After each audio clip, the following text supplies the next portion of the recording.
Hello everyone, welcome back. Today I'm going to be doing things a little bit differently. Normally when I do these types of videos, I still don't really have a name for them yet. It's kind of just where I ask questions like, has YouTube become too toxic, or should all gaming be digital, stuff like that. I used to just do those with a black background, but I think I'm going to start doing them a little differently. And it's actually partly inspired, or a lot, by Total Biscuit, who, he doesn't really talk about the game that's happening in front of him. Like, I'm playing it live right now, but it's not really the main subject. So it's just kind of something to watch while I'm talking, which I feel is a much better way than just staring at a black screen and listening to me speak. But anyway, to get to the point here, what was I going to say? I was getting shot at, couldn't remember. It's to talk about whether this is a bad game or not. Now, obviously that's subjective, and you can't really have a right or wrong answer to it. It's like asking somebody with anything, do you like this piece of art? It's like, well, there's really no right answer. It's whether they do or don't. But I would like to talk a little bit more about it because people are being very kind of one side or the other. They either love it or they hate it. And I've seen a lot of videos on YouTube where it's essentially clickbait, where it's all capital letters saying Battlefield Hardline sucks. And it's like 3 exclamation points and this game is terrible after that.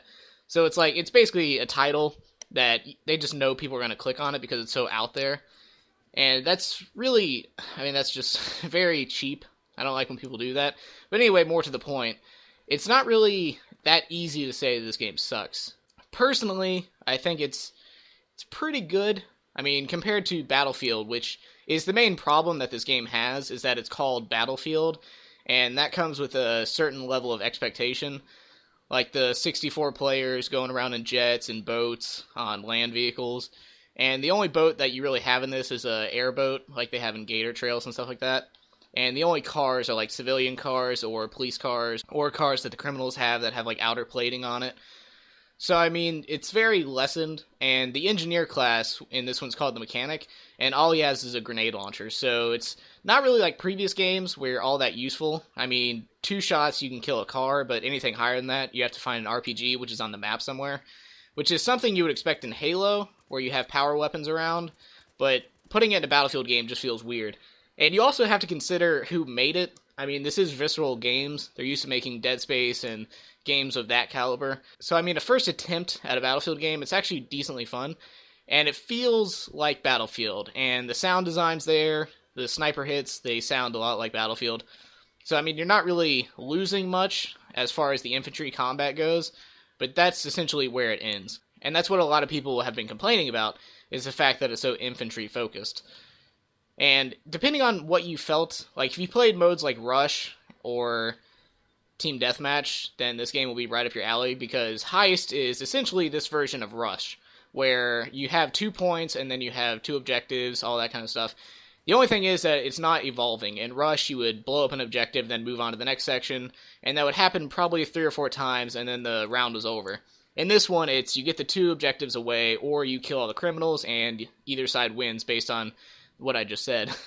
But it doesn't really feel like there's enough to warrant a new game, and I'm not really one of those people. Some people will wait for reviews, or they won't pre-order it because they don't want to get screwed out of money. I don't really care that much, because at the end of the day, it's $60, and that's not really going to break my bank account or anything.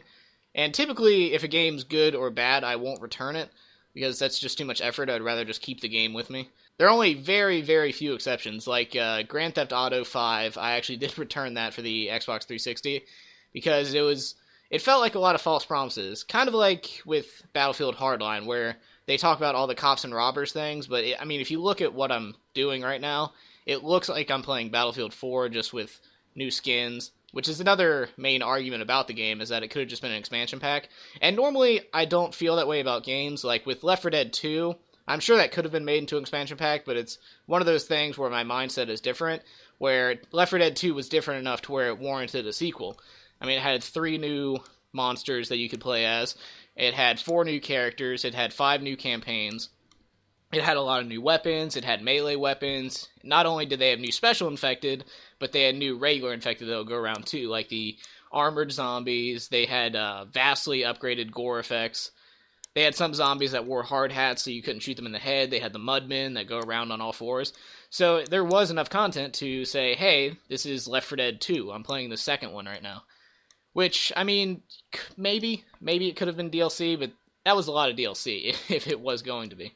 And not only that, they actually added DLC to Left 4 Dead 2 that added everything from Left 4 Dead 1 into it, while also having the new special infected. So, I mean, the value you get there with Left 4 Dead 2, it's really fantastic. But with this game, for Battlefield 3 and Battlefield 4, I actually bought the premium because, I mean, it's a damn good value. But I don't actually do that a lot. As far as Season Pass goes, I didn't buy one for Call of Duty Ghosts. I did buy one for Black Ops because I like the zombies in it. So for Black Ops 1 and 2, I did buy it. And I'm not one of those people that really gets all over a game. Quick detour there. It cut away pretty quickly, but my squad mates started talking, so I didn't want their voices to come through. But anyway, now that's over. And I'm not really one to condemn someone for playing a certain game. Like, I'll play Call of Duty. I really enjoy Halo, although Halo 5 is starting to move in a weird direction. Not really liking the way that's going. But anyway, and Bloodborne, that came out. I play a lot of Devil May Cry, so there's a lot of different games that I'll play. And it's not often that I'll pick up a game and say, wow, this game sucks. I mean, I kind of grew out of that when I stopped being 16.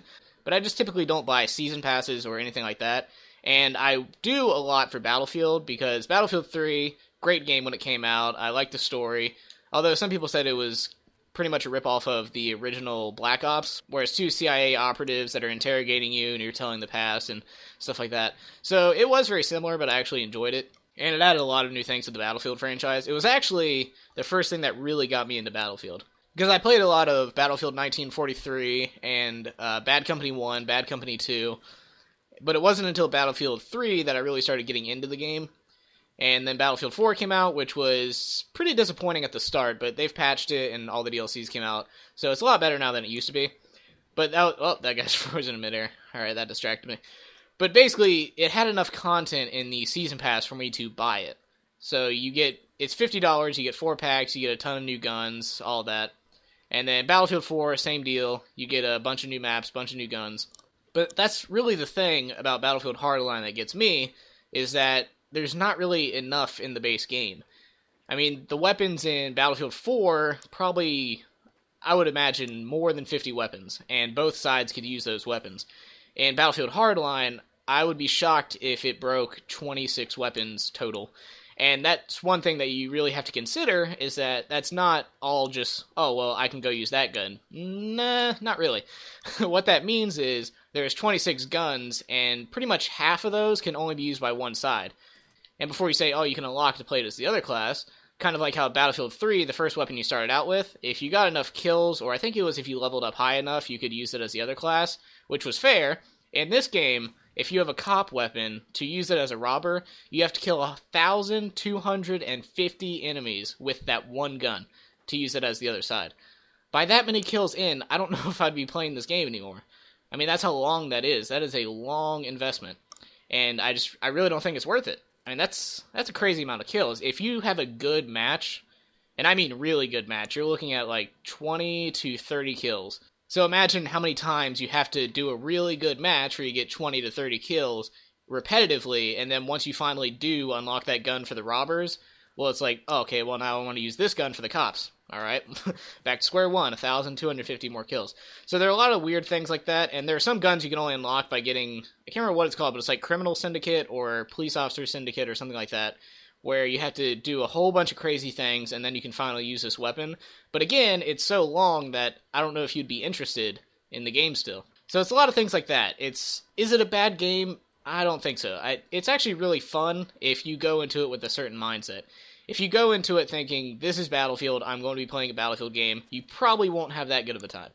If you go into it thinking, this is a new developer who's working on Battlefield for the first time, and there aren't going to be a lot of planes, there's not going to be a lot of tanks, there's very little focus on vehicle combat. If you go into it thinking that, and also thinking that the scale is going to be nowhere as big, because the maps in this are actually pretty small, even the larger maps are medium compared to the previous Battlefield games. But if you go into it with that mindset, where you're not expecting to be playing a Battlefield game, then you'll enjoy it. Because the gameplay, the shooting, the guns, the sounds it makes when people are shooting at you, and pretty much the overall Battlefield experience, you will be getting that just very scaled down. So you really have to go in with low expectations, which I guess it's not really doing a lot in this game's favor. I mean, I'm telling you to go in expecting not to have as much fun as you think. But honestly, at the end of the day, that's what you're getting. It's not really, I don't think it's worth the $60 that you have. And a lot of people are saying that the game already feels like a reskin of Battlefield 4, and as much as I don't like to say that for some games, it's absolutely warranted here. This does feel just like a reskin. And a lot of people are pointing out that the theme of the game is supposed to be cops and robbers. But, I mean, as you're seeing right now, there's not a lot of cops and robbers going on. There are cops and robbers, as far as the skins and what side it says you're on, but we're all using military weapons. And I don't know about you, but I don't typically see police going around with assault rifles and gunning down people. That's like last case scenario. So it's a little weird. I mean, there should be a much bigger focus on the non-lethal weapons, like having rubber bullets and sandbags and stuff like that. I mean, the only non-lethal way is if you melee somebody with a baton. If you use a knife, you're just going to stab them, so I can't really interpret that as non-lethal. Or if you just use the taser. But cops don't have that few of options. They have the sandbag launchers, they have the tear gas, they have stuff like that. There could have been a lot bigger focus on stuff that cops actually use, but instead they just said, well, let's give them military tech, but kind of lowered military tech, so it's not exactly military, and let's give the robbers the same thing. It's a weird game. I don't know how to describe it. It's fun to play, but as far as Battlefield goes, it's just not there. They also introduced microtransactions, which I don't know if I've just been not paying attention, or if this is a new thing, but you can now buy battle packs for an absurd amount of money. It's like 5 gold battle packs for, I think, $12, and that's just ridiculous. And this is a game that a lot of people already see as just an expansion to Battlefield 4. So it's like you're buying a season pass for something that is already an expansion. It's very weird. Like, it's one of those games where it gets a lot of vitriol, and I kind of have to agree with people. I like playing it. It's a fun game to play, and Battlefield games are released every 2 years. It's not exactly annually. People say that Battlefield games are released every year, and I don't really know where they're getting that from. So Battlefield 4 was 2013, and Battlefield 3 was 2011. So consistently, they're going on a 2-year basis, which I actually like a lot more, and it's one thing I'll give credit to Call of Duty for, which people say it releases every year, they don't put a lot of time into it. Not exactly, because before they had Treyarch and Infinity Ward working on it, so that was a 2-year cycle they had. And now that they have Sledgehammer, it's a 3-year cycle. So they're actually doing a lot more than other games right now, which is really good, and I hope it turns out for the best, because Advanced Warfare, graphically, was a lot better than the others, and it introduced some new gameplay for once. So it's going in the right direction, and that's another thing a lot of people are scared about, is the fact that Battlefield 4 wasn't that different from Battlefield 3, which also got a lot of complaints when it came out, and Hardline's out now, which is not much different from Battlefield 4. So they're really getting into this weird place where it's kind of like Call of Duty and Battlefield are switching places. And before either side starts like coming after me, I really don't have an allegiance towards either. Basically, if a game's fun, I'll play it. And Advanced Warfare, I played it for about 1 or 2 weeks after it came out. Wasn't really that hooked. I see that happening a lot recently. Even with all the stuff they added, the Call of Duty formula, it doesn't really feel right to me. I don't know what it is about it. It feels a little stiff, even though it runs at 60 frames. I mean, if you look at right now, when I move around, the gun moves with me. When I fire, it moves in a realistic way. And it's not to get back to that whole realism debate. I don't really... At the end of the day, if a game's fun, if it looks nice, if it plays nice, performance as well, then that's really all that matters. But visually, this game, it just looks better as you're going around. The shading is great, the lighting effects, all of that. So it does matter, as much as people try to say it doesn't. And before, I was one of those people that when I played something on console at 30 frames per second, I was like, nah, I don't really care if it's 30 or 60. But I'm starting to. It's really... Once you start seeing games running in 60 frames, it's hard to go back to 30, which, luckily, this game is running at 60. It might dip at times, I'm not sure, but it at least runs at a consistent frame rate. So really, like I've been saying, it just goes down to whether or not it's your cup of tea. So yeah, I think I've exhausted pretty much all the topics that I can speak of. I don't really know if there's anything else that really relates to this game. But yeah, it's a cycle that I don't really want to see this franchise going in, because... People have been saying that Hardline is the worst in the series, and I can't really deny that, because compared to Battlefield 4, Battlefield 3, Bad Company 1, Bad Company 2, and 1943, I will say it's not as good as any of those. So, I mean, if it's not as good as 5 games in the series, it might be close to being one of the worst. Now, games that have a different look, I can't remember what the name of it is, but it's Battlefield 24 or something, where it's like 2,440, where it's basically like the futuristic Battlefield. I heard that one got kind of mixed reviews, but I've always wanted to play it, so hopefully they have it on Steam or Origin. I don't think they will, because it's pretty old by now. But yeah, I like the direction that Battlefield Hardline is going in, which is the main thing that you can look at it, where you know you're not playing a Battlefield game as you traditionally know it. Which a lot of people have been saying, well, they should have just changed the name. But if it's running off the same exact engine, that would be a little weird. So you couldn't really change the name at that point. It's already too late in. But just, I don't know. I don't know what they could have changed that would have made this game better. Now, I'm not even going to talk about the story, because the story is... that sound I just made is probably the best way to describe it. I couldn't even think of a way to describe it. But it's basically like a cop drama, and that's it. I mean, not really likable characters. You'll hate most of them, especially Kai. I don't know why. She has, like, no redemption throughout the entire story. None at all. I hated her the whole way through. I liked her kind of at the beginning, felt a little bad for her. She got shot in that first level. But after that, she just turns into the worst person on the planet. And by the end of the game, you're supposed to feel bad for her and be like, oh, well, we've all gone through some hard times. Like, you're all dirty cops. I don't care. I just don't care about anyone in this story. Tyson and Boomer have some funny moments, but I don't know. So I'm not even really going to talk about the story at all, because it's basically a giant cliche. Let's just leave it at that. But as far as the main game goes, I mean, you see me playing it this entire time, so this looks like Battlefield as you would know it. But it's also at the same time not. So I understand when people say that they don't like it. Saying that you hate this game and that this game sucks and that it's the worst game ever, that's going a little too far. I mean, if you say it's the worst Battlefield game, maybe I could probably give you that.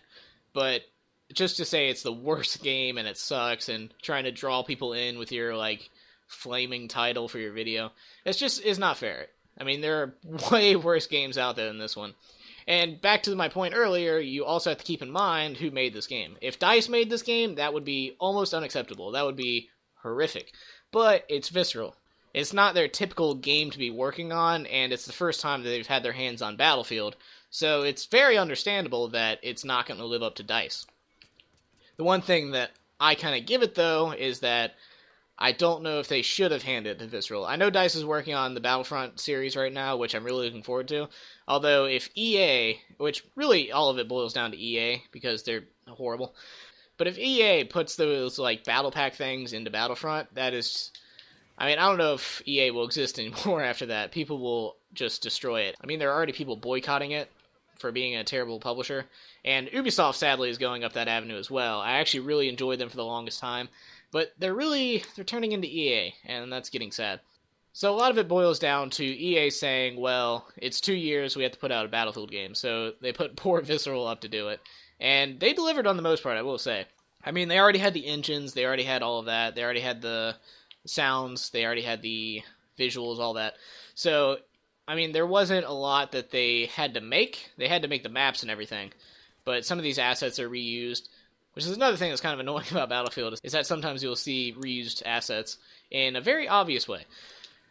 But yeah, so this game, it's fun. Is it a Battlefield game? I don't really think so. I mean, I'm not going to be one of those people that's going to say, no, it's not a Battlefield game. It's not, because those are really... That's when you get into the... You go past the hardcore fans and you go into, like, kind of the fan babies, which is a term that I don't really use lightly, because it happens that way in every series.